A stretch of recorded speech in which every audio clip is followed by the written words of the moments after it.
তার বাইরে আর কিচ্ছু লাগবে না, আমি গ্যারান্টি দিয়ে বলতে পারি। কোশ্চেন কিন্তু V V V V V I important, 100-র মধ্যে এটা 200% শিওর। এইগুলো। নমস্কার বন্ধুরা এন্ড ওয়েলকাম তোমাদের সবাইকে তোমাদের নিজস্ব চ্যানেল 12 টপার্স ল্যাবের ভেতরে। আমি তোমাদের মেন্টর সৌম্যদা। এই চ্যানেলের ভেতরে আমরা কিন্তু জননের প্রথম যে সুপার মকটা ছিল সেই সুপার মকটা কিন্তু পুরো একদম আগুন লাগিয়ে কমপ্লিট করে দিয়েছিলাম। এবারে পালা হলো কিন্তু জননের সুপার মক 2 এবং এটাই হলো জননের ফাইনাল সুপার মক। এইটা করার পরে তোমাদের আর সুপার মকের এই জননের চ্যাপ্টারের উপরে কোনো দরকার নেই, তোমাদের যথেষ্ট রেডি হয়ে যাবে, তোমাদের 99% রেডি হয়ে যাবে। খুচখাচ যদি কোনো প্রশ্ন তোমাদের সন্দেহ থাকে বা প্রশ্ন বিচিত্রার মধ্যে দেখে থাকো, সেটা আমাকে ওপেনলি কমেন্ট সেকশনে জিজ্ঞাসা করবে, আমি সেটার প্রপার উত্তর দিয়ে দেবো। কেন? কারণ এই সুপার মকের ভেতরে যে কোশ্চেনগুলো আছে সেগুলো হলো এই বছরের হট টপিক প্রশ্ন। কারণ সব প্রশ্ন কিন্তু প্রত্যেক বছর আছে না, কিছু প্রশ্ন আসে যে সেগুলো রিপিটেশন হচ্ছে, কিছু প্রশ্ন আছে সেই বছরের জন্য ইম্পর্টেন্ট। এবারে যে ইম্পর্টেন্ট কোশ্চেনগুলো রয়েছে, যেগুলো 100-র মধ্যে 200% চান্স রয়েছে এবারের আসার, সেই কোশ্চেনগুলোই কিন্তু আমরা এই সুপার মক 2 এর মধ্যে করব। এবারে যদি আগে দেখে থাকো, সুপার মক 1 এর ভেতরে আমি সমস্ত কিন্তু এমসিকিউ এসএকিউ মানে বিভাগ ক এবং বিভাগ খ এর যে পার্টগুলো আছে সেগুলো কিন্তু কমপ্লিট করিয়ে দিয়েছিলাম, পুরো একদম আগুনের গতিতে কমপ্লিট করিয়ে দিয়েছিলাম। এমন ভাবে কমপ্লিট করিয়ে দিয়েছিলাম যার জন্য আর কারুর কোনো দিন সমস্যা হবে না। এবং তোমরা যদি চ্যানেলের ভেতরে প্রথম থাকো, চ্যানেলটাকে লাইক এবং সাবস্ক্রাইব এবং কমেন্ট অবশ্যই করবে, এবং সেটাই হলো কিন্তু আমাদের কাছে তোমাদের একমাত্র ভালোবাসা। কারণ সম্পূর্ণ পড়াশোনাটাই অনলাইনে, সেই জন্য তোমরা আমাদের সাবস্ক্রাইব করার মাধ্যমে, লাইক করার মাধ্যমে, ভালো ভালো কমেন্ট করার মাধ্যমে যে ভালোবাসাটুকু দাও, সেই ভালোবাসাটুকুই আমরা প্রাপ্তি হিসেবে পাই। বাকি সব তোমরা ইউটিউবে ফ্রিতে কন্টেন্ট পেয়ে যাবে, কোনো চিন্তা তোমাদের করতে হবে না। আমি যা করিয়ে দেবো তার বাইরে আর কিচ্ছু আসবে না। শুধু চোখ কান নাক বন্ধ করে আমি যতটুকু বলবো ততটুকু তোরা করতে থাক। তোদেরকে 100 থেকে 99 পাওয়ানোর দায়িত্ব সম্পূর্ণ আমার, কারুর কোনো নাম্বার কাটা যাবে না। শুধু তোরা যতটুকু বলছি ততটুকু চোখ কান নাক বন্ধ করে আমাকে দাদা হিসেবে ভরসা কর এবং এগিয়ে যা। তাহলে আজকে সুপার মকটা চলো, একদম ভয় নয়, এবারে কিন্তু বাজিমাত, সেই জন্য শুরু করা যাক। প্রথম যে কোশ্চেনটা আছে সেই কোশ্চেনটাকে বলা হচ্ছে যে উদ্ভিদের একটি উপযুক্ত উদাহরণের সাহায্যে খণ্ডীভবন প্রক্রিয়াটি ব্যাখ্যা করো। এই যে 2 নম্বরের কোশ্চেন গুলো, 3 নম্বরের, 5 নম্বরের কোশ্চেন গুলো, এগুলো তো আমি পুরো লিখবো না। পুরো লিখলে তোমাদের পুরো দিন কেটে যাবে। আমি ভিডিওর রেফারেন্স দিয়ে দেবো, কোন ভিডিওর মধ্যে আছে, কতটুকু তোমাদের লিখতে হবে, সেইটুকু পার্ট তোমরা দেখে নেবে, তোমাদের এনাফ ভেসে যাবে লিখে, পুরো ফুল নাম্বার পেয়ে যাবে। এটা তোমরা যদি আমার চ্যাপ্টারটার মধ্যে লক্ষ্য করো, ইউটিউবের ভেতরে জননের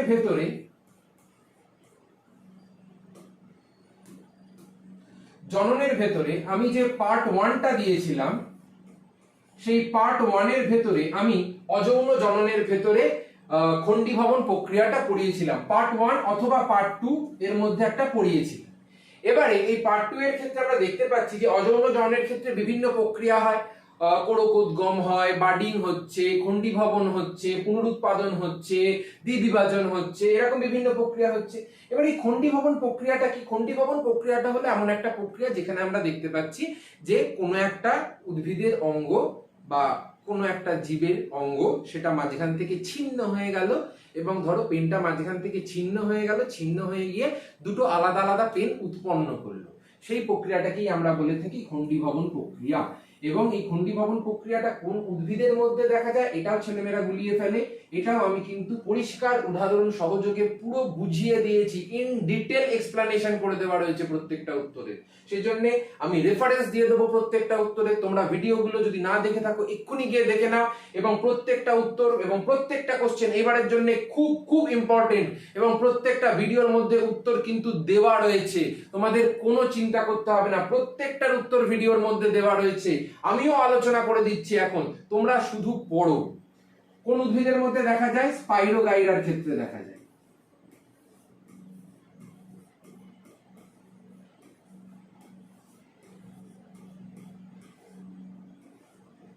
ঠিক আছে, তারপরে চলে আসো, অস্থানিক পত্রজ মুকুল উদ্ভিদের প্রাকৃতিক অঙ্গজ বিস্তারে সাহায্য করে, উল্লেখযোগ্য ভূমিকা গ্রহণ করে। একটি উপযুক্ত উদাহরণের সাহায্যে বক্তব্যটির যথার্থতা মূল্যায়ন করো। কোশ্চেনটা শুনেই বোঝা যাচ্ছে অস্থানিক পত্রজ মুকুল, তার মানে কার কথা বলা হচ্ছে? এখানে বলা হচ্ছে পাথরকুচির কথা।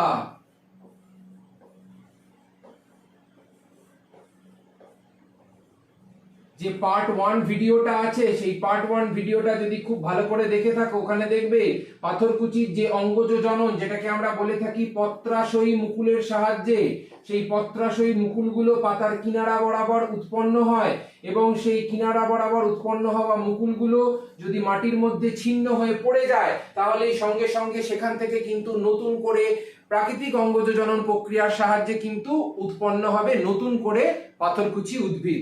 এবং এগুলোর কিন্তু প্রপার আমি ডায়াগ্রাম এঁকে অবধি তোমাদের ভিডিওর সঙ্গে অ্যাটাচ করে দিয়েছিলাম, ওখানে স্লাইডে দেখিয়েছিলাম।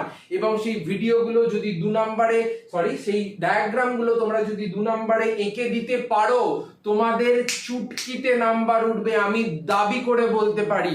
আমি যতটুকু তোমাদের গাইডেন্স দেবো ততটুকু গাইডেন্স তোমরা ফলো করো, তোমাদের নাম্বার তুলিয়ে দেওয়ার দায়িত্ব আমার। আমরা পুরো জানি যে কোশ্চেনটার কোড কতটুকু লিখতে হয়, যারা মাধ্যমিক পড়ায় কোড জানে যে কতটুকু লিখতে হয়, কতটুকু লিখলে, কতটুকু বললে, কতটুকু করলে তারা জিনিসটা এক্সাক্ট হবে। এবং আমি টোটাল 7 বছরের বেশি সময় ধরে মাধ্যমিকে পড়াচ্ছি এবং 100 প্রচুর দিয়েছি।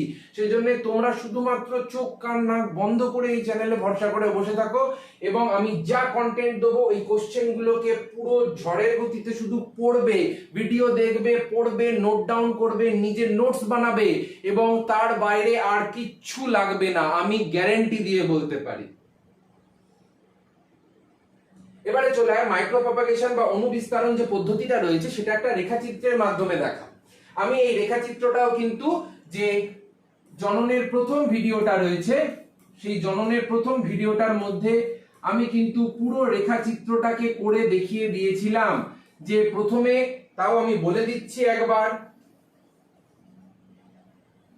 কিভাবে হবে। প্রথমে মাইক্রোপ্রপাগেশন পদ্ধতিটা সম্পর্কে লিখছি যে কোনো একটা উদ্ভিদের কোনো একটা নির্দিষ্ট ক্ষুদ্র অংশ, সেটাকে আমরা পালন মাধ্যম বা কলাকর্ষণ মাধ্যমের মধ্যে রেখে যখন চাষ করছি বা কর্ষণ করছি, চাষ করা কর্ষণ করা একই জিনিস, চাষ করছি বা কর্ষণ করছি এবং সেখান থেকে যখন ছোট ছোট প্ল্যান্টলেট তৈরি হচ্ছে বা চারা গাছ তৈরি হচ্ছে এবং সেগুলোকে যখন রোপণ করার মাধ্যমে পরবর্তীকালে উদ্ভিদ জন্মাচ্ছে নতুন নতুন, সেগুলোকেই বলা হচ্ছে বা সেই পদ্ধতিটাকেই বলা হচ্ছে মাইক্রোপ্রপাগেশন বা অনুবিস্তারণ। এটা কিভাবে হচ্ছে?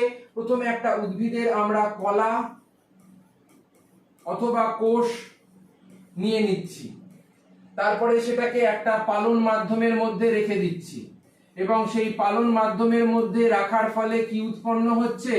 পালন মাধ্যমে রাখার ফলে তৈরি হচ্ছে হলো ক্যালাস। এবার এই ক্যালাস থেকে কি উৎপন্ন হচ্ছে? ক্যালাস থেকে উৎপন্ন হচ্ছে হলো এমব্রায়োড।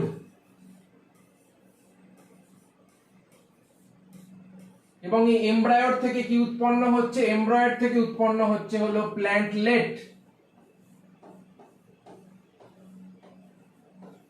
এবং এই প্ল্যান্টলেটটাকেই আমরা যখন কোনো একটা জায়গায় রোপণ করছি তখনই উৎপন্ন হচ্ছে একটা চারা গাছ, তখনই উৎপন্ন হচ্ছে একটা চারা গাছ। এবং শুধুমাত্র এই ছকটা যেন করো না, তার আগে একটা দুটো লাইন যে পদ্ধতিটা রয়েছে সেই পদ্ধতিটা একটু লিখো এবং সুন্দর করে এটাকে এরকম বক্স বক্স করে তোমরা যদি লিখে দিয়ে আসো, এরকম বক্স বক্স করে তোমরা যদি লিখে দিয়ে আসো, আমি দাবি করে বলতে পারি যে তোমাদের একটা নাম্বারও কাটা যাবে না।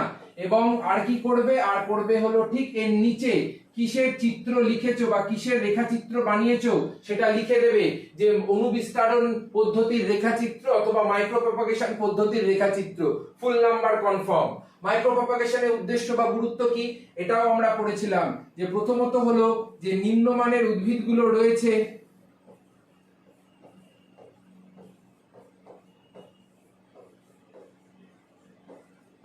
তাদেরকে উচ্চমানের উদ্ভিদে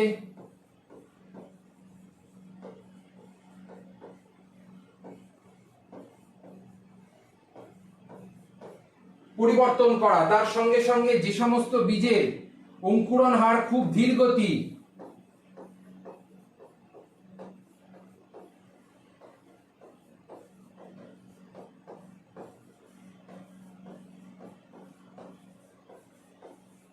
সেই সমস্ত বীজগুলোর অঙ্কুরণ যাতে তাড়াতাড়ি হয়ে যায় এবং আমরা ফলটা তাড়াতাড়ি পাই, সেই দিকেও এই মাইক্রো প্রপাগেশন সাহায্য করে। এবং তার সঙ্গে সঙ্গে 3 নাম্বার, 3টে লিখলে এনাফ।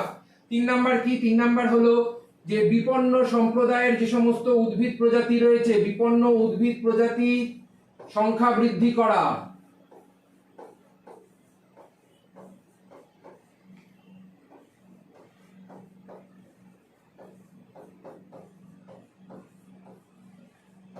বিপন্ন উদ্ভিদ প্রজাতির সংখ্যা বৃদ্ধি করা, এই 3টে পয়েন্ট লিখবে, সলিড 2 নাম্বার দিয়ে দেবে। বেশি আমরা গাল গল্প লিখবো না, সলিড লিখবো, সলিড নাম্বার পাবো, কোনো কিছু গেজানোর এখানে দরকার নেই। তারপরে চলে আসে স্টক এবং শিয়ন বলতে আমরা কি বুঝি? আমরা পড়েছিলাম না কৃত্রিম অঙ্গজ জননের ক্ষেত্রে যে কোনো একটা উদ্ভিদের আমরা কাণ্ড সমেত ক্যাম্বিয়াম স্তর পর্যন্ত একটা চাঁচা ছোলা গঠন, মূল সমেত আমরা যখন মাটির সঙ্গে যুক্ত গঠনটাকে নিচ্ছি, সেটাকেই আমরা কি বলছি? সেটাকেই আমরা বলছি স্টক। এবং উন্নত প্রজাতির একটা আলাদা উদ্ভিদকে, ধরো একটা উন্নত প্রজাতির এটা একটা উদ্ভিদ আছে এবং সেই উদ্ভিদটাকে যখন তার ক্যাম্বিয়াম স্তর পর্যন্ত চেঁচে ছুলে এনে এই ফিট করা জায়গাটার মধ্যে এরকম ভাবে বসানো হয় এবং উপরের দিকে একটা উন্নত প্রজাতির গাছ আমরা তৈরি করে থাকি, সেই উন্নত প্রজাতির যে ডালটা রয়েছে যেটাকে আমরা ক্যাম্বিয়াম স্তর পর্যন্ত চেঁচে ছুলে নিলাম, সেটাকে কি বলা হয়? সেটাকে বলা হয় শিয়ন। স্টক মানে হলো মাটির সঙ্গে যুক্ত যে গঠন, আর শিয়ন মানে হলো উন্নত মানের উদ্ভিদের যে উপরের ডাল, সেটাকেই আমরা বলি শিয়ন। অপুঞ্জনী বলতে কি বুঝি? আমরা মৌমাছির ক্ষেত্রে খুব ডিটেইলডে পড়েছিলাম, একদম ডিটেইলডে। আমি বলে দিচ্ছি কোন ভিডিওটার মধ্যে রয়েছে, দেখবে যৌন জননের ওপরে, যৌন জননের ওপরে একটা পার্ট 3 বার করা আছে, মানে জননেরই পার্ট 3 একটা বার করা আছে। সেই পার্ট 3 এর মধ্যে একদম লাস্ট পার্টের মধ্যে কিন্তু আমি ডিটেইলড এক্সপ্লেইন করে দিয়েছি জিনিসটাকে, যে পুরো জিনিসটা কিভাবে হচ্ছে। এবং তোমাদের তো আগে সিলেবাসটা কমপ্লিট করতে হবে। এবারে অনেকে কি মনে করে? অনেকে মনে করে শুধু কোশ্চেন দেখবো আর লিখে ফেলবো, তা তো না। আগে তো মুখস্থ করতে হবে, আগে তো পড়তে হবে, আগে তো কনসেপ্টটা জানতে হবে। যদি কনসেপ্ট না জানা থাকে কিছু লিখতে পারবো? আমরা এই যে বলি, আমরা এই যে পড়াই, তার মানে আমরা কি এগুলো শুধু কোশ্চেন দেখে পড়ে চলে এসেছি? না তো, আমরা তো পুরো জিনিসটাকে জানি, জানার পরে তারপরে তো তোমাদের বোঝাচ্ছি। তেমনি তোমাদের কিন্তু জিনিসটা আগে ভিডিও থেকে জানতে হবে।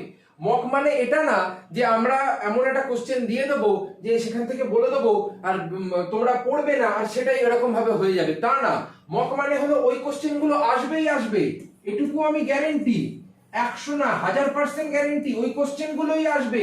কিন্তু এই কোশ্চেন গুলোকে তো তোমাদের পড়তে হবে, এই কোশ্চেন গুলোকে তো তোমাদের পড়তে হবে, না পড়লে তোমরা লিখবেটা কি করে? আমি এই যে বলছি, আমার যদি জ্ঞান না থাকতো আমি বলতামটা কি করে, আমি লিখতামটা কি করে? সেজন্য অবশ্যই কিন্তু ভালো করে পড়াশোনা করবে। আমি যা পড়িয়ে দিচ্ছি ডিটেইলে, যা যা ডেসক্রিপটিভ ভিডিওগুলো দিয়েছি সেগুলো একবার দেখবে, একবার। আমি গ্যারেন্টি দিয়ে বলতে পারি তোমরা অফলাইনে অনেক সময় কিন্তু নষ্ট করে আসো, হাসি ঠাট্টা তামাশা করে, অনেক জায়গায় গাল গল্প করে, হাসি ঠাট্টা করে, ঘুরে বেরিয়ে অনেক সময় নষ্ট করে আসো, 1.5-2 ঘন্টার উপরে নষ্ট করে আসো। কিন্তু আমার এই 1 ঘন্টার একটা ভিডিও, আধ ঘন্টার ভিডিও, 40 মিনিটের ভিডিও, এগুলো দেখার পর আমি দাবি করে বলতে পারি যে এরপরে আর কিছু লাগবে না তোদের। আমি দাবি করে বুক ঠুকে এই চ্যানেলে দাঁড়িয়ে বলতে পারি এরপরে আর কিছু তোদের লাগবে না, আমি যতটুকু করিয়ে দেবো ততটুকু এনাফ। তারপরে চলে আয় কোনো জীবের ক্ষেত্রে প্রজনন কেন গুরুত্বপূর্ণ। প্রথমত হলো, একদম যে প্রথম ভিডিওটা দিয়েছিলাম তার মধ্যে আমি ডিটেইলে বলেছিলাম যে নিজেদের যে অস্তিত্ব আছে সেই অস্তিত্বটা রক্ষা করার জন্য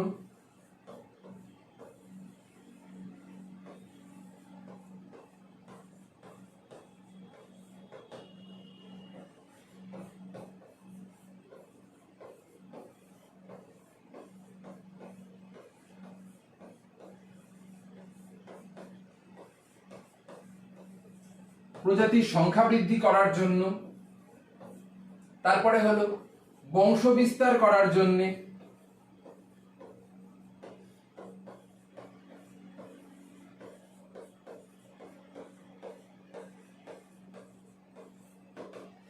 এইগুলোই কিন্তু হলো মেন পয়েন্ট, এগুলোই আমাদের লিখতে হবে। বারবার বলছি এক্সট্রা গেঁজাবো না, যতটুকু বলছি ততটুকু লিখবো।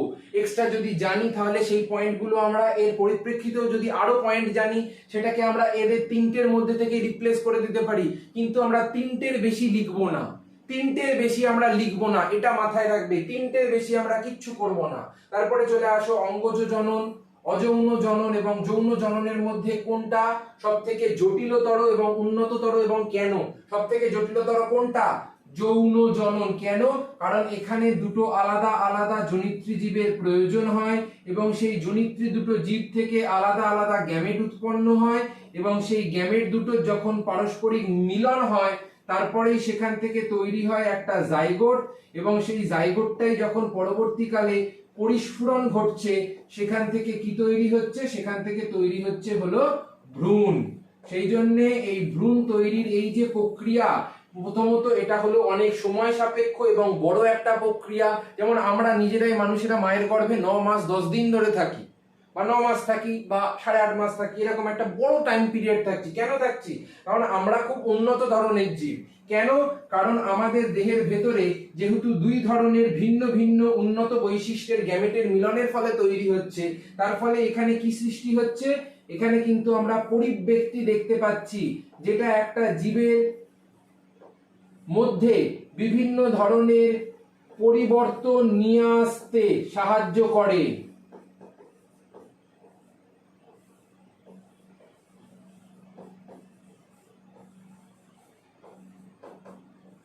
পরিবর্তনে সাহায্য করে। সেই জন্য এটা হলো সবথেকে জটিল এবং উন্নততর এবং কেনটাও বলে দিলাম।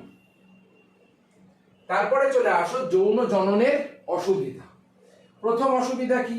প্রথম অসুবিধা হলো এখানে আমরা দেখতে পাচ্ছি যে দুটো যেহেতু জনিত্রী জীবের প্রয়োজন হয়, একটা হলো পিতৃ এবং আরেকটা হলো মাতৃ, এবং এই দুটো জনিত্রী জীব যদি সবসময় অ্যাভেলেবল না থাকে, এদের মধ্যে একজনের ধরো অ্যাভেলেবিলিটি রয়েছে, তারা উপস্থিত আছে, কিন্তু এ ধরো নেই, অথবা ধরলাম এ রয়েছে এ নেই, যদি এই রকম কোনো ধরনের সমস্যা তৈরি হয় তাহলে কিন্তু প্রক্রিয়াটা হয়ে যায় খুব অনিশ্চিত একটা প্রক্রিয়া।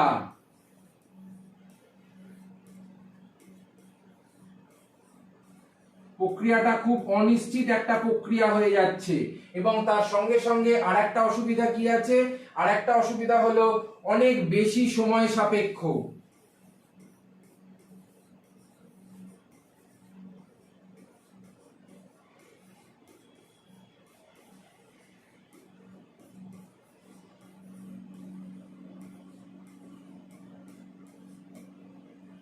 ঠিক আছে, তারপরে চলে অ্যাপ্লানোস্পোর এবং চলোরেণু। এদেরকে কি বলা হচ্ছে? এটা জননের যে প্রথম পার্টটা রয়েছে সেই পার্ট 1 এর মধ্যে পুরো সংজ্ঞা আকারে ডেসক্রিপটিভ ভাবে এঁকে ঝুঁকে লাফালাফি করে আমি পুরো বুঝিয়ে রেখেছি। তোমরা শুধু গিয়ে ভিডিওটা দেখবে, জিনিসটা বুঝবে, উত্তর ঝাকাস বেরিয়ে যাবে। উত্তর পুরো ঝাকাস বেরিয়ে যাবে, কোনো কিচ্ছু হবে না, কোনো কিচ্ছু দরকার নেই আলাদা করে পড়া, শুধু ওইটুকু পড়বে। স্বপরাগ যোগের অসুবিধা কি কি আছে? প্রথমত হলো এখানে কোনো আমরা উন্নত বৈশিষ্ট্য দেখতে পাই না।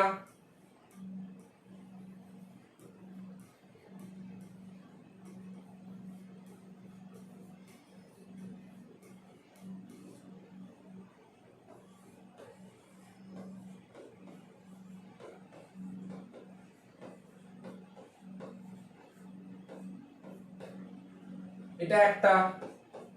দ্বিতীয়ত হলো এখানে যেহেতু আমরা দেখতে পাচ্ছি যে কোনো ধরনের উন্নত বৈশিষ্ট্যের আবির্ভাব ঘটছে না বা প্রজাতির আবির্ভাব ঘটছে না, তার ফলে কি হয়? এখানে কিন্তু বীজের অঙ্কুরণ হারও খুব কম। আমি আমার প্রথম ভিডিওটার ভেতরে প্রথম ভিডিওটা না, লাস্টের যে ভিডিওটা রয়েছে পার্ট 4, জননের যে পার্ট 4 আছে, সেই পার্ট 4 এর ভেতরে আমি ডিটেইলডে বলে রেখেছি স্বপরাগ যোগের সুবিধা অসুবিধা, ইতর পরাগ যোগের সুবিধা অসুবিধা, বৈশিষ্ট্য দুটোর এবং তার সঙ্গে সঙ্গে পার্থক্য। তোমরা শুধু পড়ো ডিটেইলডে, সব তোমরা ইউটিউবে ফ্রিতে পেয়ে যাচ্ছ, পুরো ফ্রিতে শুধু তোমরা পড়ো, শুধু তোমরা নাম্বার তোলো, আর আমাদের কিচ্ছু দরকার নেই। এবং চ্যানেলটাকে সাবস্ক্রাইব অবশ্যই করে দেবে, কারণ তোমাদের থেকে ওইটাই হলো একমাত্র আমাদের পাওনা এবং একমাত্র আমাদের ভালোবাসা। কারণ সম্পূর্ণটা বুঝতেই পারছো, অনলাইনে কাউকেই আমরা তোমাদের দেখতে পাই না, সেই জন্যে এই রকম আরো ভিডিও যাতে আমি একের পর এক প্রচুর পরিমাণে আনতে থাকি, সেই জন্য তোমরা চ্যানেলটাকে সাবস্ক্রাইব, কমেন্ট এবং লাইক অবশ্যই করে দেবে, এবং ভিডিওগুলো তোমাদের কেমন লাগছে সেটা অবশ্যই জানাবে। তাহলে এখানে আমার বীজের অঙ্কুরণ হারটা কি হলো? বীজের অঙ্কুরণ হার ক।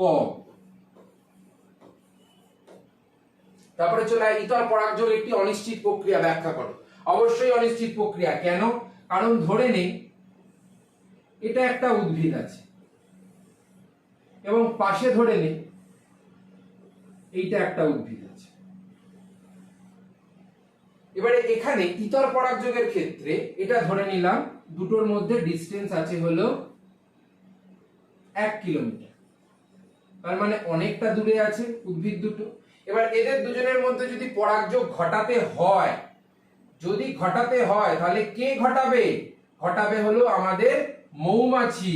এবার এই মৌমাছি কোথা যাও নাচি নাচি করতে করতে এসে এর উপর বসবে, তারপরে উড়ে গিয়ে আবার এর উপরে বসবে এবং পরাগ সংযোগ ঘটাবে। তার ফলে কি হচ্ছে, এই মৌমাছি যদি না আসতো তাহলে এটা একটা অনিশ্চিত প্রক্রিয়া হয়ে যেত। তো ধরো সেই এলাকাটাতে কোনো মৌমাছি বা কোনো পতঙ্গ কিছুই নেই, এবারে যদি কোনো ধরনের পতঙ্গ না থাকে তাহলে প্রক্রিয়াটা কি সম্পন্ন হওয়া বাহক ছাড়া সম্পন্ন হতে পারতো? এটা কিন্তু সম্পূর্ণ একটা বাহক নির্ভর প্রক্রিয়া।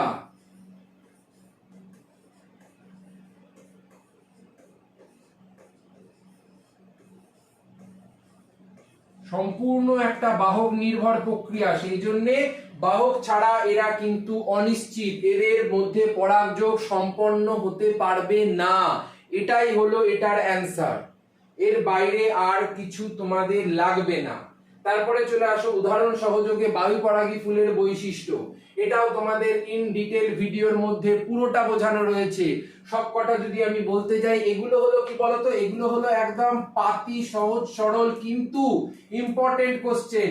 এই কোশ্চেন গুলো আগে তোমরা ইউটিউবের কোথাও পাবে না, শুধুমাত্র আমি আমার চ্যানেলের মধ্যে পড়িয়ে রেখেছি, বলে রেখেছি, এবং সেগুলো আমি ভিডিও বলে দিচ্ছি কোন ভিডিওটা। তোমাদের এই ভিডিওটা হলো জননের যে পার্ট 4 রয়েছে, সেই পার্ট 4 সপুষ্পক উদ্ভিদের দ্বিনিষেক যৌন জনন, তার মধ্যে এই ভিডিওটার ক্ষেত্রে পুরোটা দেওয়া রয়েছে, পুরো ব্যাখ্যা সহ, উদাহরণ সহ, বৈশিষ্ট্য পয়েন্ট পয়েন্ট পয়েন্ট করে লিখে দেওয়া রয়েছে। তোমরা শুধু নোট ডাউন করো, তোমরা শুধু পড়ো, ভিডিওগুলো দেখো, তোমাদের সব কন্টেন্ট আমরা প্রোভাইড করে দিচ্ছি। তারপরে চলে আসে অপরাগযোগ না ইতর পরাগযোগ, কোনটি অভিব্যক্তি সৃষ্টিতে অধিকতর উপযুক্ত বলে তুমি মনে করো? এখানে বলেছে অভিব্যক্তি। অভিব্যক্তির ক্ষেত্রে কি হচ্ছে, অভিব্যক্তি মানে হলো কোনো একটা জীবের ক্ষেত্রে আমরা দেখতে পাচ্ছি যে নতুন প্রজাতির উদ্ভব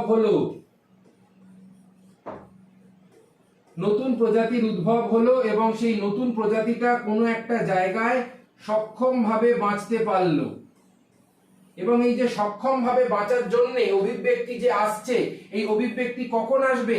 যখন দুটো আলাদা আলাদা প্রজাতির ফুলের মধ্যে যখন পরাগযোগ সম্পন্ন হচ্ছে বাহকের মাধ্যমে, সেটাকে আমরা কি বলছি? ইতর পরাগযোগ। তখনই কি হবে? তখনই আমরা দেখতে পাচ্ছি যে ফুলের মধ্যে পরিবর্তন আসছে, প্রজাতির মধ্যে পরিবর্তন আসছে, এবং একটা অভিব্যক্তি সৃষ্টির ফলে নতুন প্রজাতি উৎপন্ন হচ্ছে, এবং সেই নতুন প্রজাতিটা কি করছে? নতুন প্রজাতিটা অধিকতর উপযুক্ত সেই পরিবেশে বাঁচার জন্য। সেই জন্যই আমরা বলি যে ইতর পরাগযোগ হলো অভিব্যক্তি সৃষ্টির ক্ষেত্রে অধিকতর উপযুক্ত একটা যুক্তি বা পদ্ধতি। তারপরে চলে আসো কোন কোন বাহক কোন কোন পরাগযোগ সম্পন্ন করছে। যেমন ধানটা কি? ধানটা হলো একটা বায়ু পরাগী।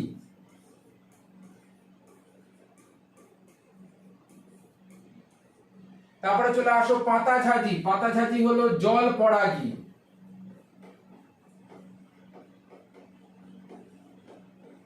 তারপরে চলে আসে শিমুল কি হবে? শিমুল হলো সাধারণত পক্ষী পরাগী।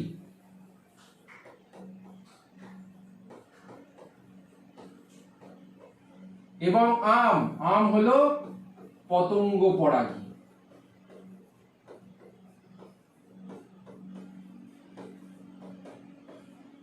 এই বাহকগুলোর নাম তোমরা লিখবে হাইফেন দিয়ে দিয়ে, মানে কিরকম, ক লিখলে পরীক্ষার হলে ধান লিখবে, ধান লিখে এরকম একটা হাইফেন বা তীর চিহ্ন দেবে, এবং খ লিখবে, তারপরে লিখবে পাতাঝাজি, তারপরে গ লিখবে, এরকম ভাবে লিখবে, একটা করে হাইফেন দেবে, এবং যে বাহকগুলোর সাহায্যে সম্পন্ন হচ্ছে বা যে যেরকম বাহকের সাহায্যে হচ্ছে সেই বাহকগুলোর নাম জাস্ট লিখে দেবে। যেমন ধান বায়ুর সাহায্যে হয়, পাতাঝাজি জলের সাহায্যে হয়, শিমুল পক্ষীর সাহায্যে হয়, আম পতঙ্গের সাহায্যে হয়। তারপরে চলে আয় স্ত্রী ফুলের ক্ষেত্রে পুংস্তবক এবং স্ত্রীস্তবককে অপরিহার্য স্তবক কেন বলা হচ্ছে, তার কারণ হলো, ভালো করে বলছি শুনে নাও।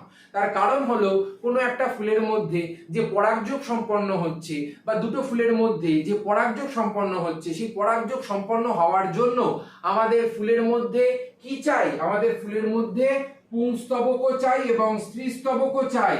পুংস্তবক থেকে যে পরাগরেণুগুলো উৎপন্ন হচ্ছে, সেই পরাগরেণুগুলো স্ত্রীস্তবকের যখন গর্ভমুণ্ডের উপরে এসে নিক্ষেপিত হবে বা পড়বে, তখনই তো পরাগযোগটা সম্পন্ন হচ্ছে।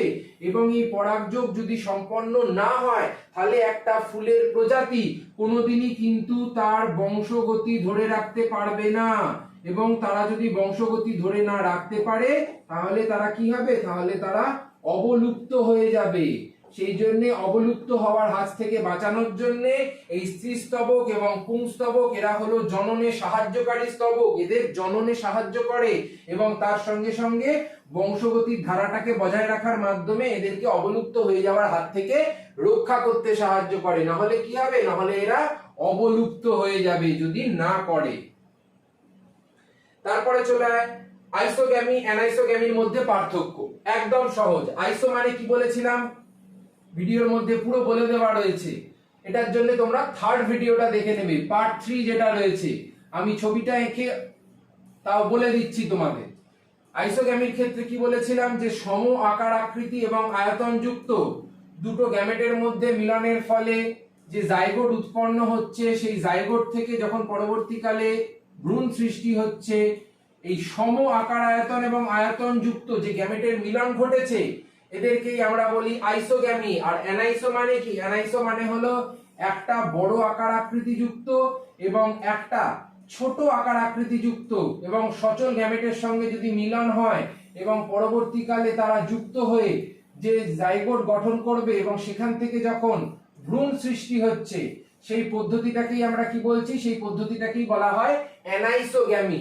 আইসোগ্যামি কথাটার মানেই হলো সেম, আর অ্যানাইসো কথাটার মানেই হলো ডিফারেন্ট। ঠিক আছে। তারপরে চলে আসো সপুষ্পক উদ্ভিদের দ্বিনিষেক, সপুষ্পক উদ্ভিদের নিষেক বা যৌন জননকে দ্বিনিষেক কেন বলা হয়, তার কারণ হলো একবার যে পুং গ্যামেটটা রয়েছে, এগুলো কিন্তু আমি ভিডিওর মধ্যে ডিটেইলডে বলে দিয়েছি। ডিটেইলড উত্তরের জন্য ভিডিওর মধ্যে কিন্তু সব দেখতে পাবে। পুং গ্যামেটটা রয়েছে, সেটা একবার নির্মিত নিউক্লিয়াসের সঙ্গে যুক্ত হয়,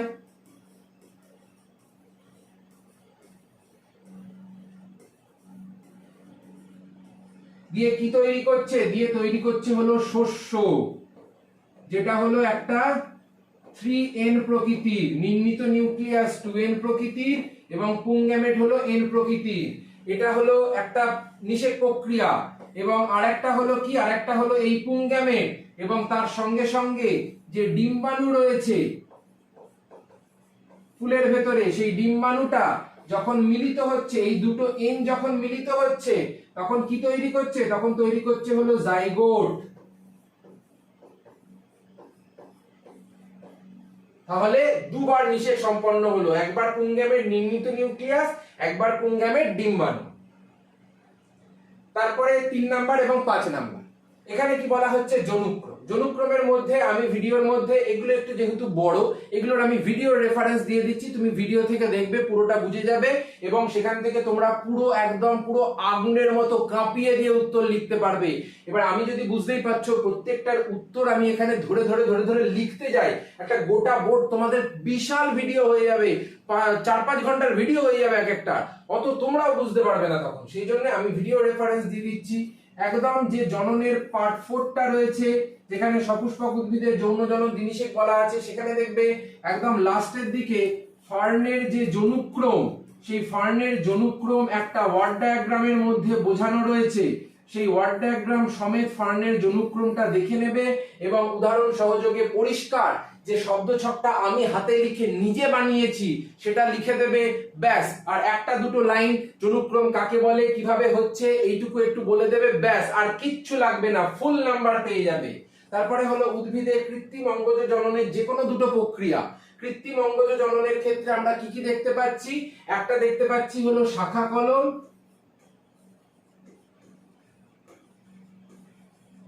আর একটা কি দেখতে পাচ্ছি, আর একটা দেখতে পাচ্ছি আমরা জোড় কলম।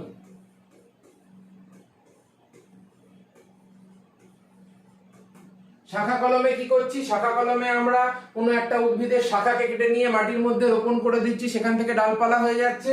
আর জোড় কলম মানে হলো এই যে স্টক এবং শিয়ন রয়েছে, এই স্টক এবং শিয়ন একে অপরের সঙ্গে যুক্ত হয়ে যাচ্ছে এবং যুক্ত হয়ে গিয়ে এরা কি করছে, যুক্ত হয়ে গিয়ে একটা নতুন বৈশিষ্ট্যযুক্ত উদ্ভিদ তৈরি করছে। এবং দুটোই হলো কৃত্রিম অঙ্গজ জনন পদ্ধতি, যেটা আমি প্রথম ভিডিওর মধ্যে একদম ডিটেইলডে স্লাইডের মধ্যে লেখা সমেত তোমাদের বোঝানো রয়েছে, সেগুলো জাস্ট নোট করে নেবে, আর কিচ্ছু তোমাদের করতে হবে না। তারপরে চলে আসো অযৌন এবং যৌন জননের মধ্যে প্রদত্ত বিষয় পার্থক্য নিরূপণ করো। এবং এই যে পয়েন্টগুলো দেওয়া রয়েছে আমি একদম ডাইরেক্ট তোমাদের বলে দিচ্ছি যে পার্ট 3 যে ভিডিওটা রয়েছে সেই পার্ট 3 ভিডিওর মধ্যে পুরো ছক কেটে আমি পার্থক্য লিখে দিয়েছি এই পয়েন্টগুলোর উপরে বেস করে। এবং এইটা কিন্তু এইবারের জন্য খুব খুব খুব ইম্পর্টেন্ট একটা প্রশ্ন, এটা এবারে আসার চান্স অনেক বেশি।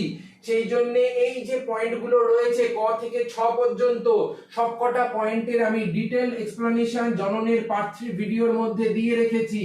সবাই যাও এবং ভিডিওটা তাড়াতাড়ি করে সবাই কিন্তু দেখে নাও এবং চ্যানেলটাকে লাইক সাবস্ক্রাইব করতে কিন্তু একদম ভুলবে না। এরকম ভিডিও কিন্তু এত ইনফরমেশন, এত ডিটেইল, এত অ্যানালাইসিস কিন্তু পাবে না তোমরা। শুধু পড়ো, তোমাদেরকে ভালো নাম্বার পাওয়ানোর দায়িত্ব শুধুমাত্র তোমাদের এই দাদার, এই চ্যানেল থেকে দাঁড়িয়ে আমি দাবি করে বলছি তোমাদের।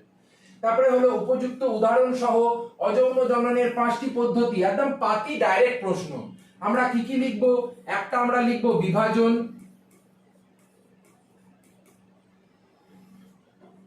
একটা আমরা লিখবো বাডিং যেটাকে আমরা কোড়কোদ্গম বলে থাকি, একটা আমরা লিখবো পুনরুৎপাদন,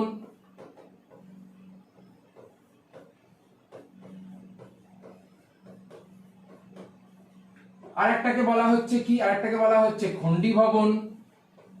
সব কটা কিন্তু তোমরা এই প্রথম জননের পাঠটার মধ্যে পেয়ে যাবে। এগুলোর এক্সপ্লেনেশন এবং আমার হাতে আঁকা নিজের ছবি দেওয়া রয়েছে, এই ছবি দিয়ে কিন্তু তোমরা দেবে। ছবি না দিলে কিন্তু নাম্বার কাটবে। ইনফরমেশন কিন্তু থাকে আমাদের কাছে, ইনস্ট্রাকশন থাকে, আমরা জানি সেই ইনস্ট্রাকশনের কপি। সেজন্য কি হচ্ছে, সেজন্য এগুলো কিন্তু প্রপার উদাহরণ এবং প্রপার তোমরা যে চিত্রগুলো আমি আমার পিপিটির মধ্যে দেখিয়েছি, তোমাদের স্লাইডের মধ্যে দেখিয়েছি, সেগুলো আঁকবে। এবং লাস্ট কি থাকছে, লাস্ট হলো যে কোনো একটা ওইডিয়া পদ্ধতি যেটা রয়েছে সেটাই সব থেকে সহজ মনে থাকে ছেলে মেয়েদের, সেটাও লিখে দিতে পারো। বা রেণু উৎপাদন যেটা রয়েছে, চলো রেণু অ্যাপ্লানোস্পোর, সেটাও লিখে দিতে পারো। তারপরে চলে আসো অ্যামিবার দ্বিবিভাজন পদ্ধতিটা চিত্রের সাহায্যে বর্ণনা করো। বুঝতে পারছো, একদম পাতি প্রশ্ন। একদম প্রথম যে পার্টটা রয়েছে, সেকেন্ড যে পার্টটা রয়েছে সেই সেকেন্ড পার্টের মধ্যে একদম প্রথম দিকে চিত্র সহ, লেখা সহ, ডায়াগ্রাম সহ পুরো আমি বুঝিয়ে দিয়েছি। তোমরা শুধু পার্ট 2 থেকে ভিডিওটা দেখে জিনিসটাকে নোট ডাউন করো। এবং প্রত্যেকটা আমি কিন্তু বাছা বাছা কোশ্চেন দিয়েছি, প্রত্যেকটা কোশ্চেন কিন্তু এই বছরের জন্য ইম্পর্টেন্ট। একবার হাতছাড়া হয়ে গেলে আর কিন্তু পাবে না। একবার বেরিয়ে গেলে, একবার হাত থেকে যদি ফসকে বেরিয়ে যায় ঢিল, আর তুমি সেই ঢিলকে ফেরাতে পারবে না। সেই জন্য এই কোশ্চেন গুলো অবশ্যই করবে।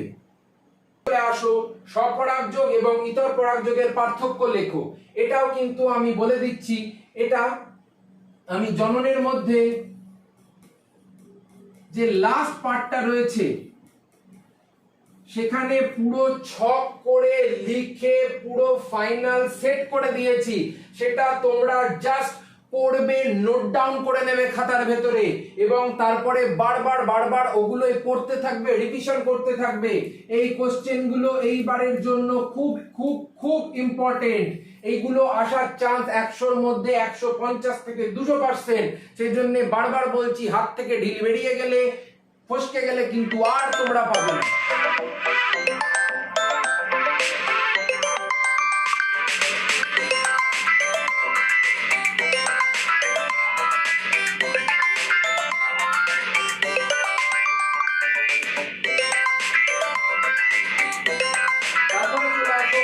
লাস্ট কোশ্চেন, সেটা কি? এটা হলো এই যে সপুষ্পক উদ্ভিদ রয়েছে, সপুষ্পক উদ্ভিদের জিনিসের প্রক্রিয়া চিত্র অঙ্কন করার সময় আমরা লাস্টে যে আমার ভিডিওটা রয়েছে তার মধ্যে দেখবে এইভাবে আমি কিন্তু পুরো ছবি এঁকে তোমাদের দেখিয়ে দিয়েছিলাম যে এইভাবে জিনিসগুলো রয়েছে। মাঝখানে দুটো মেরু নিউক্লিয়াস রয়েছে এবং নিচের দিকে এইভাবে তিনটে প্রতিপাদ কোষ সমষ্টি রয়েছে এবং এই ছবিটাকে কিন্তু তোমরা ভালো করে আমার যে লাস্ট জননের যে পার্ট 4 পার্টটা রয়েছে ওই পার্ট 4টা তোমরা পড়বে এবং সেটা পড়ার পর তোমাদের আর কিচ্ছু লাগবে না। সেইটার মধ্যে এক্সাক্ট পুরো জিনিসটা ছবিটা এঁকে দেওয়া রয়েছে, পুরো ডায়াগ্রাম সমেত দেওয়া রয়েছে। তোমরা শুধু ভিডিওটা দেখবে, পড়বে এবং পুরো তুড়ি মেরে অ্যান্সার করে দেবে। এবং এইটাও এইবারের জন্য খুব ইম্পর্টেন্ট একটা প্রশ্ন। এই প্রশ্নগুলো আসার চান্স কিন্তু অনেক অনেক অনেক বেশি। এগুলো আসবে এবং 100-র মধ্যে আমি 200% শিওর বলে দিচ্ছি আসবে। কারণ এই কোশ্চেন ছাড়া আর কোশ্চেন স্যারেরা তো পারবে না, স্যারেরা তো বানাবে না। মহাজগৎ থেকে তো কোনো উল্কা ভেঙে নামবে না, ধূমকেতু ভেঙে নামবে না যে নতুন করে কিছু উদ্ভব করেছে। সেই জন্য এগুলোই তোমরা পড়বে, এগুলোই তোমরা করবে।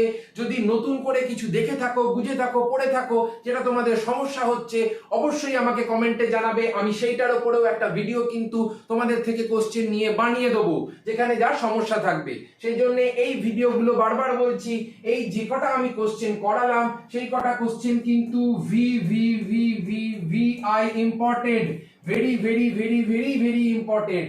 এগুলো কিন্তু আসবে এবং 100-র মধ্যে আমি বলে দিচ্ছি, 100-র মধ্যে এটা 200% শিওর এইগুলোই আসবে। কারণ আমরা প্রত্যেক বছর কোশ্চেন দেখছি, অ্যানালাইজ করছি এবং যতটুকু আমি বলছি ততটুকু শুধু মেনে চলো। চোখ কান নাক বন্ধ করেই দাদাকে ফলো করো, আমাকে সাবস্ক্রাইব করে রাখো। আমি বলে দিচ্ছি, ভরসা করে তোরা বলতে পারবি পরীক্ষার হল থেকে বেরিয়ে যে ভাগ্যিস আমরা এই চ্যানেলটাকে দেখতে পেয়েছিলাম, ভাগ্যিস আমরা সৌম্যদার কাছ থেকে পড়তে পেরেছিলাম। সেই জন্য কিন্তু আমরা এতটা ভালো নাম্বার করতে পেরেছি। সবকিছু তোমাদের কমন থাকবে, তোমরা শুধু পড়ো, আর কিচ্ছু আমার দাবি নয়, শুধু পড়ো। কন্টেন্ট দেওয়ার দায়িত্ব সম্পূর্ণ আমার। তাহলে আজকের মতো এতটাই থাকলো, খুব ভালো করে তোমরা পড়তে থাকো। আজকের মতো তাহলে টাটা এবং চ্যানেলটাকে লাইক সাবস্ক্রাইব অবশ্যই করে দেবে। টাটা।